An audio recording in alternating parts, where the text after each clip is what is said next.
Shalom. Perkenalkan, nama saya Tesalina Bernadus, semester 4 dari Sekolah Tinggi Teologi Injili Interdominasi Manado. Baiklah, di kesempatan ini saya akan membagikan kebenaran firman Tuhan. Namun sebelum itu, mari kita dahului dengan doa. Kita berdoa. Ya Allah, ya Tuhan kami, kesempatan ini kami terus menaikkan pujian syukur dan banyak terima kasih untuk segala penyertaan Tuhan, kasih sayang Tuhan yang terus kami rasakan sampai saat ini. Dan di kesempatan ini Tuhan, kami anak-anak-Mu akan mendengarkan kebenaran firman-Mu.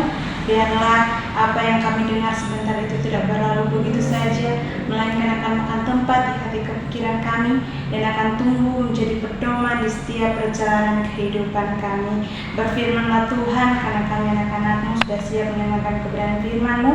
Di dalam nama Tuhan Yesus Kristus, firman yang hidup. Amin. Baiklah, pembacaan kita di saat ini terdapat dalam kitab Perjanjian Baru, kitab Filipi pasal 4 ayatnya yang ke-6. Dan firman Tuhan ini akan saya bacakan untuk kita sekalian. Lembaga Alkitab Indonesia memberi judul Nasihat-Nasihat Terakhir. Ayat yang ke-6 firman Tuhan, janganlah hendaknya kamu khawatir tentang apapun juga, tetapi nyatakanlah dalam segala hal keinginanmu kepada Allah dalam doa dan permohonan dengan ucapan syukur.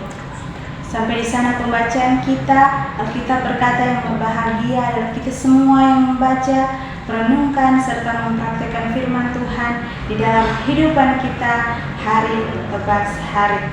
Sekali lagi saya ingin menyapa Bapak Ibu Saudara sekalian, Shalom. Saudara-saudari yang diberkati oleh Tuhan kita Yesus Kristus, dalam kitab Filipi pasal 4 ayat yang kedua sampai ayat yang ke-9, di sini berisi tentang nasihat-nasihat Rasul Paulus yang diberikan kepada jemaat yang ada di Filipi, agar mereka terus memiliki iman percaya kepada Allah ketika diperhadapkan dengan suatu pergumulan atau masalah-masalah yang sedang mereka hadapi. Untuk itu, tema khotbah di saat ini saya beri judul Cara Hidup yang Dikehendaki Allah dalam Menghadapi Pergumulan. Sekali lagi, cara hidup yang dikehendaki Allah dalam menghadapi pergumulan. Dalam kehidupan di dunia ini, sebagai manusia biasa, kita tidak pernah luput dari namanya pergumulan atau masalah.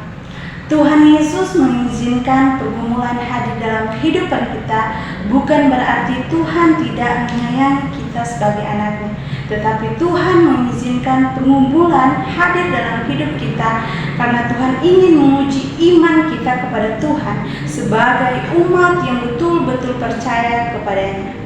Saudara-saudari yang diberkati oleh Tuhan kita Yesus Kristus, terkadang dalam kehidupan manusia ketika diperhadapkan dengan suatu masalah atau pergumulan yang begitu berat, dan ketika sudah merasa tidak mampu, maka di sana akan mulai menyalahkan Tuhan, mulai berputus asa, bahkan ada yang mengambil jalan pintas seperti bunuh diri, mencuri, dan melakukan hal-hal yang bersifat duniawi yang tidak berkenan di hadapan Tuhan. Pertanyaannya adalah, bagaimana kita sebagai umat percaya bisa menghadapi pergumulan yang sesuai dengan kehendak Tuhan? Melalui pembacaan di saat ini, marilah kita belajar dari nasihat yang diberikan oleh Rasul Paulus kepada jemaat yang ada di Filipi di dalam menghadapi suatu masalah. Dalam konteks pembacaan kita di saat ini, yaitu Filipi pasal 4 ayat yang ke-6, ada 3 nasihat yang bisa kita pelajari dalam menghadapi pergumulan yang sesuai dengan kehendak Tuhan. Poin yang pertama yaitu tidak dikuasai oleh kekhawatiran. Sekali lagi, tidak dikuasai oleh kekhawatiran. Itu bisa kita baca kembali di ayat yang ke-6a. Di sana berkata, janganlah hendaknya kamu khawatir tentang apapun juga. Kekhawatiran adalah ketakutan kita terhadap sesuatu yang belum tentu terjadi. Kekhawatiran adalah sikap berpikir berlebihan atau terlalu cemas tentang suatu masalah atau situasi.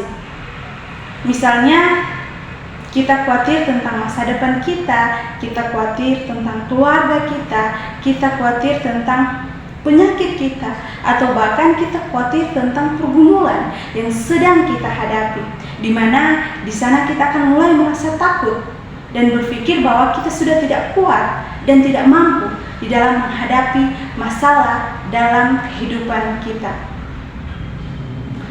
Saudara-saudari yang dikasihi dan diberkati oleh Tuhan kita Yesus Kristus, kekhawatiran seperti itu hanya membuat hidup kita tidak akan tenang, karena kemanapun kita pergi dan berada, kita akan terus dihantui oleh rasa ketakutan, kekhawatiran, sehingga kehidupan kita tidak akan pernah bisa tenang.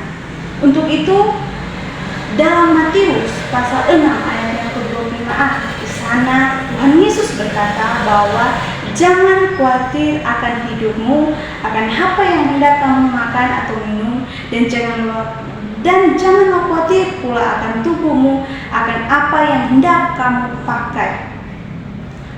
Karena orang yang khawatir adalah orang yang meragukan penyertaan Tuhan dalam hidupnya, dan orang yang khawatir adalah orang yang belum mengenal siapa Allah dan bagaimana kuasanya. Saudara-saudari yang berkati oleh Tuhan kita Yesus Kristus, saya yakin dan percaya bahwa kita sekalian di saat ini pasti mengaku dengan iman bahwa kita sudah percaya kepada Tuhan. Untuk itu, ketika kita sudah percaya kepada Tuhan, artinya bahwa kita sudah mengenal siapa Allah dan kita sudah tahu bagaimana kuasanya, bagaimana mujizatnya yang pasti Dia nyatakan di dalam kehidupan kita, bahkan di tengah-tengah pergumulan yang sedang kita hadapi saat ini. Mari kita belajar dalam kitab 1 Petrus pasal 5 ayat yang ke-7. Di sana firman Tuhan berkata, serahkanlah segala kekhawatiranmu kepadanya, sebab Ia yang memelihara kamu.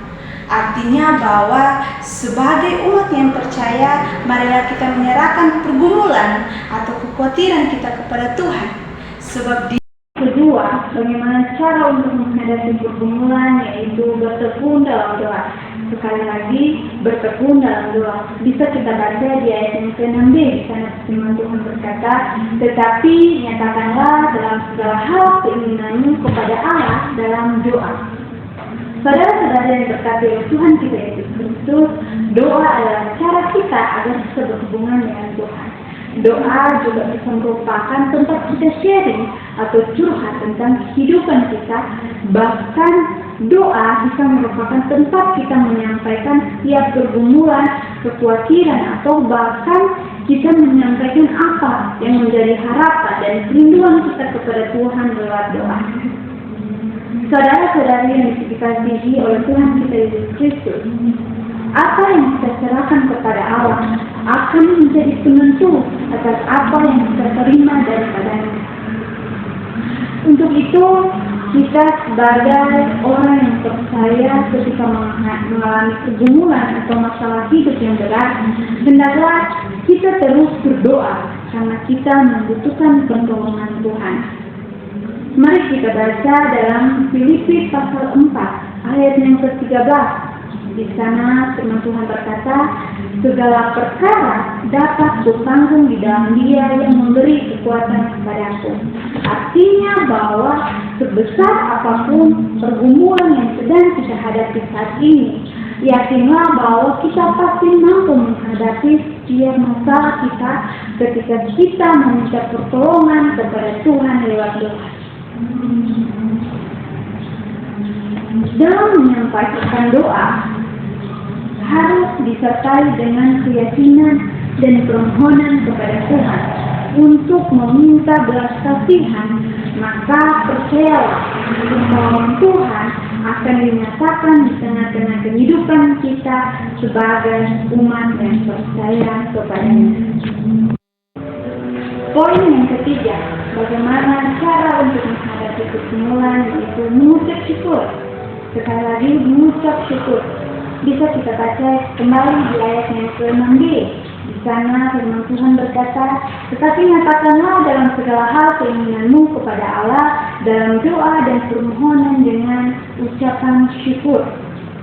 Saudara-saudari yang diberkati oleh Tuhan kita Yesus Kristus, rasa syukur adalah kunci iman yang harus kita nyatakan dalam kehidupan kita orang yang percaya kepada Tuhan.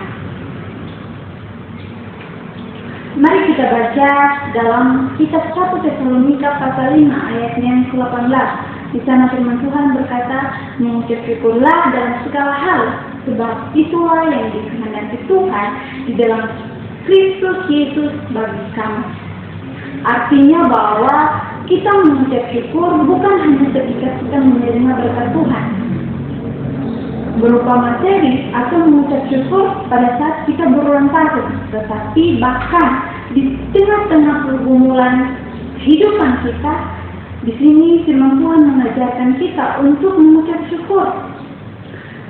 Memang sulit mengucap syukur di tengah-tengah masalah yang sedang kita hadapi. Bagaimana saya bisa mengucap syukur ketika saya dalam keadaan terpuruk, dalam masalah yang begitu besar, pergumulan yang begitu berat yang sedang saya hadapi? Bagaimana saya bisa mengucap syukur? Tetapi di sini firman Tuhan menjelaskan bahwa kita haruslah mengucap syukur, bukan hanya ketika kita dalam kesenangan, ketika dalam sukacita, tetapi dalam pergumulan itu pun haruslah kita senantiasa mengucap syukur. Karena dengan mengucap syukur membuat iman kita tetap kuat dalam menghadapi pergumulan atau masalah kehidupan kita. Karena ketika kita mengucap syukur dengan pergumulan yang sedang kita hadapi, kita memiliki iman yang begitu kuat. Kita percaya bahwa masalah yang saya hadapi, saya pasti mampu melewatinya. Karena Tuhan pasti akan menyertai saya, Tuhan pasti akan menguatkan saya untuk melewati masalah yang saya hadapi saat ini. Saudara-saudari yang diberkati oleh Tuhan kita Yesus Kristus, zaman sekarang banyak orang yang ketika menghadapi pergumulan atau masalah yang begitu berat selalu mengambil jalan pintas atau bunuh diri. Itu karena mereka hanya mengandalkan diri sendiri dan terlalu khawatir sehingga pikiran mereka diliputi dengan ketakutan yang begitu besar. Maka disitulah kuasa iblis akan mulai mempengaruhi pikiran bahkan diri kita sebagai manusia biasa untuk melakukan hal-hal yang tidak berkenan di hadapan Tuhan. Untuk itu, saudara-saudari yang berkati oleh Tuhan kita Yesus Kristus, sebagai umat yang percaya kepada Tuhan, ketika kita diperhadapkan dengan suatu masalah atau pergumulan, maka kita harus selalu mengandalkan Tuhan di dalam kehidupan kita. Jangan kita dikuasai oleh kekhawatiran, tetapi kita harus terus bertekun dalam doa dan senantiasa mengucap syukur kepada Tuhan. Yakin dan percayalah ketika kita menyerahkan kehidupan kita hanya berserah bersandar kepada Tuhan, maka di sana ada pertolongan Tuhan, ada mujizat Tuhan yang akan Tuhan nyatakan di dalam kehidupan kita, terlebih di tengah-tengah masalah atau pergumulan yang sedang kita hadapi saat ini. Amin. Kebenaran firman Tuhan, biarlah firman Tuhan yang singkat ini bisa memberkati kita sekalian dan memotivasi kita ketika kita diperhadapkan dengan suatu masalah atau pergumulan di dalam kehidupan kita hari lepas hari. Mari kita berdoa. Tuhan Yesus yang baik, di saat ini kami mengucap syukur untuk kebenaran firman-Mu yang sudah disampaikan untuk kami semua. Biarlah Tuhan yang menyampaikan firman ini di dalam kehidupan kami hari lepas hari, terlebih memampukan kami untuk mempraktikkan firman Tuhan di dalam kehidupan kami. Ampuni hamba-Mu Tuhan ketika di tengah pemberitaan firman-Mu ada hal-hal yang tidak berkenan di hadapan-Mu, tetapi biarlah Engkau yang terus ditinggikan dan dimuliakan. Hamba-Mu terus diberkati di dalam Engkau. Di dalam nama Tuhan Yesus Kristus kami berdoa. Amin.